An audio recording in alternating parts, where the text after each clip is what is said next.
our losses. I think we've understood the pieces of our game that need to improve or weren't good, and the players done a real good job of kind of getting that focus back to do the hard things. It's something that Vancouver does very, very well now in their game. They're going to play a hard game. They're going to play fast.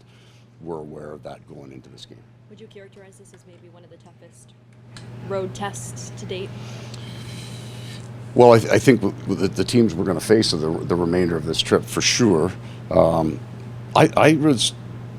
I really liked the game they played against us. There's not a lot of times I'm standing on the bench going, man, those guys are playing a hell of a game against us in an appreciative way. But they've gone from being, a skilled team that with a fair amount of motion in their game, they still got their heart now. They play hard, they skate hard, they move together as five.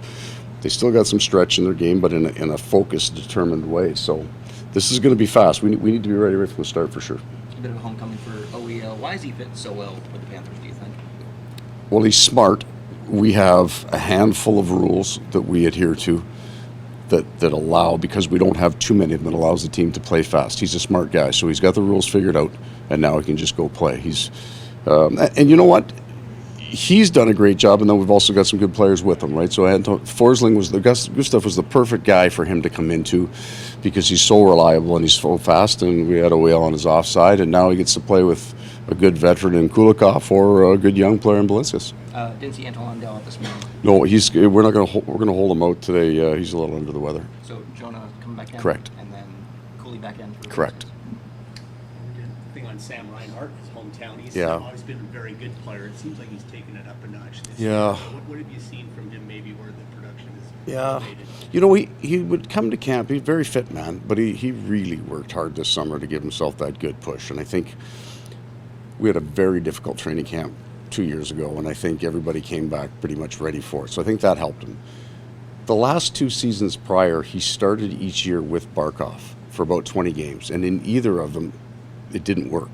They got chances. It just didn't finish. It's a little bit like our power play. We get fabulous expected goals, just no actual goals. It just didn't click, and then this year it did. Like right from the start, those two found each other. I think Barkov is another guy that he's faster this year than he's been. So they each do something really good for the other player. Barkov's speed through the middle of the ice opens it up for Sam. Sam's just a very, very smart player. He can put the puck into the right holes for Barkov, time it very, very well. So they're a great compliment this year. Do you think maybe Sam flies under the radar a bit in this league as far as his For sure. skill level? For sure. He's as close to Ron Francis mentally as I've coached. So Ron Francis was the smartest player I've ever coached. And when I need to know what's going on the ice or something's going on with our game, I go talk to Sam because then he can articulate what happens. A very, very bright hockey player. Those players, you don't notice as much, right? They don't have the McDavid speed, or they're not big hitters. But the people that love the game, and you let your eyes follow him around the ice and watch how efficient and hardworking he is. He's just a really smart pro.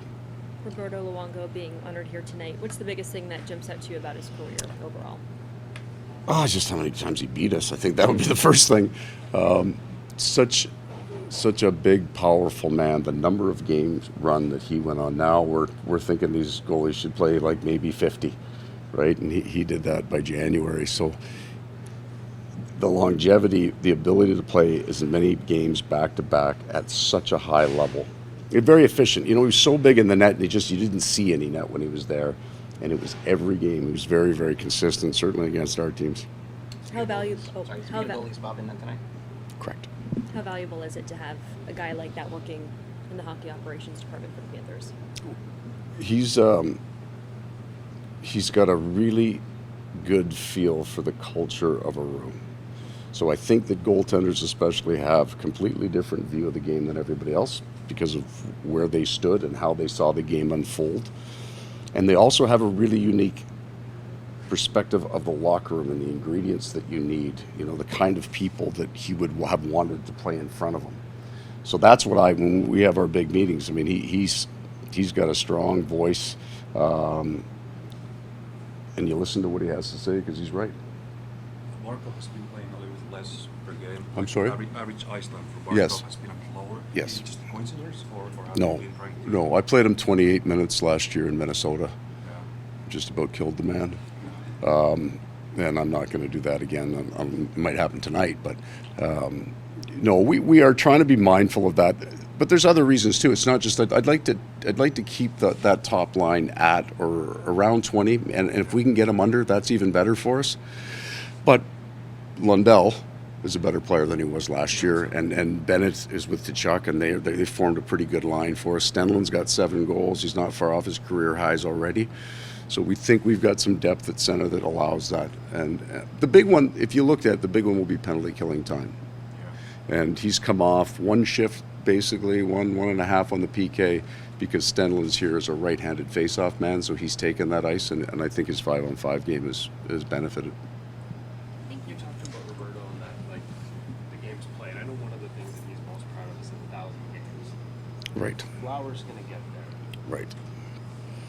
Is that what the list that you may see ended for when you talk about the trends? I think there's a very real chance that does, because it used to be the goalie, number one guy, felt better on back-to-back nights. That was the theory. You know, he's kind of settled in, and now, God, you wouldn't think about putting a guy in back-to-back. How could you do that to him?